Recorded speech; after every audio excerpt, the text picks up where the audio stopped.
अस्सलाम वालेकुम दोस्तों जेकॾहिं अवां प्ले स्टोर तां का भी गेम या ऐप डाउनलोड कयो था ऐं उहा डाउनलोड नथी थिए, डाउनलोडिंग में को मसलो करे थी त तव्हांखे मां उनखे सही करण जो तरीक़ो ॿुधाईंदुसि। इंशाअल्लाह तव्हां इन वीडियो खे पूरो ॾिसो। इंशाअल्लाह तव्हांजी उहा जेको मसलो आहे तव्हांजो हल थी वेंदो। दोस्तनि खे गुज़ारिश त मुंहिंजे चैनल खे सब्सक्राइब ज़रूरु कजो। जी ही ॾिसो ऐप जेको मां डाउनलोड कयां थो ही डाउनलोड नथो थिए, पेंडिंग में जेको आहे त हले पियो। हिन जे लाइ तव्हांखे छा करिणो पवंदो, सभ खां पहिरीं तव्हां प्ले स्टोर ते वेंदा। प्ले स्टोर में वञी करे मथे जेको उहे कुंड में जेको आहे फाइल आहे, कुंड में मथे ॾिसो फ़ोटू जेके मुंहिंजी आईडी आहे, प्रोफाइल आहे, उनखे तव्हां उहे ॾिसो हिनखे टिक कंदा। पोइ बाद में तव्हां वेंदा सेटिंग में, हेठि ऑप्शन आहे सेटिंग जो। उनखां पोइ तव्हां जेको आहे त हे ऑप्शन आहे तव्हांखे हीअं कुझु नज़र ईंदा। तव्हांखे कुझु बि न आहे करिणो, तव्हांखे सिर्फ़ु हे जेको जनरल सेटिंग लिखियलु आहे इनखे तव्हां हणंदव। इनखे हणण खां बाद में तव्हां थोरो हेठि नज़र ईंदो, तव्हांखे किथे ईंदो, बाद में तव्हांखे हेठि ऑप्शन ईंदो ऐप डाउनलोड परफॉर्मेंस, इहो ऑप्शन आहे, इनखे ओके कंदव। मथे ऑप्शन खे हणी छॾींदा।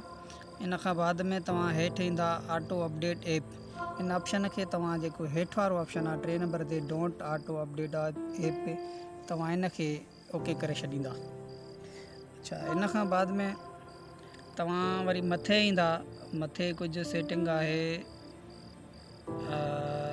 किथे आहे ही अकाउंट एंड डिवाइस परफॉर्मेंस ते, इनखे ओके कंदव।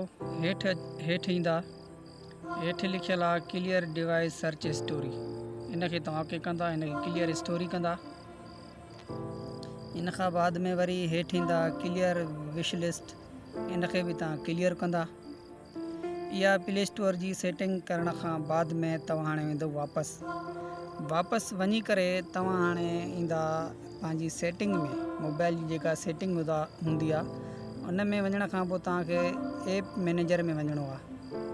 हर मोबाइल जो पंहिंजो मुख़्तलिफ़ सिस्टम हूंदो आहे। असां जेकी मोबाइल आहे उन में हे आहे ऐप मैनेजर, इन में वेंदासीं। इनखे वञण खां बाद में तव्हां हे ॾिसो सभु ऐप आहिनि, त मथे ॾिसो ऑल ऐप, तव्हांजी जंहिं बि सेटिंग में जंहिं जॻह ते ऐप हुजनि तव्हांखे उते हिन ऑप्शन में वञिणो आहे।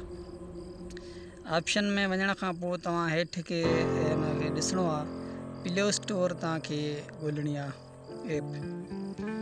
प्ले स्टोर शायदि हा हिते आहे, गूगल प्ले सर्विस ऐं गूगल प्ले स्टोर, इहे ॿ ऑप्शन तव्हांखे हेठि उहे विच ते नज़र ईंदा।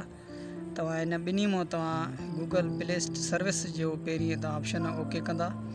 बाद में तव्हां स्टोरेज हेठि लिखियलु आहे उहे साम्हूं स्टोरेज, इनखे तव्हां ओके कंदा। इन खां बाद में तव्हां इन क्लियर कैच कंदा, डेटा जेकी हिनजी आहे उनखे क्लियर कैच कंदा। बाद में तव्हांखे वरी वञिणो पवंदो वापसि Google play service. Google play service असां करे वियासीं, शायदि वरी ॿीहर मां करे थी सघे, न थियो आहे घणो। हिकु तव्हांखे गूगल प्ले सर्विस जो करिणो आहे, ईअं ॿियो वरी तव्हांखे गूगल प्ले स्टोर जो करिणो आहे। ठीकु आहे, वापसि मां वेंदुसि। इहे ॿई जेके ऑप्शन तव्हां ईअं करे हाणे असां प्ले स्टोर ते वेंदासीं, ॾिसूं त असांजी ऐप जेका डाउनलोड थिए थी या न। मां का बि ऐप ओके कयां थो, ॾिसूं त हीअ डाउनलोड में थिए थी या नथी थिए। थोरो हिनखे असां वेट कंदासीं, जीअं डाउनलोड थिए त तव्हां ॾिसो। दोस्तनि खे गुज़ारिश, असांजे चैनल खे सब्सक्राइब ऐं लाइक ज़रूरु कजो अगरि असांजो वीडियो तव्हांखे पसंदि आयो हुजे त। जी दोस्तो ॾिसो, इहे असांजो जेको आहे त डाउनलोड थी रहियो आहे। ईअं तव्हां पंहिंजी मोबाइल जी सेटिंग करे छॾींदा त इंशाअल्लाह तव्हांजी ऐप जेका त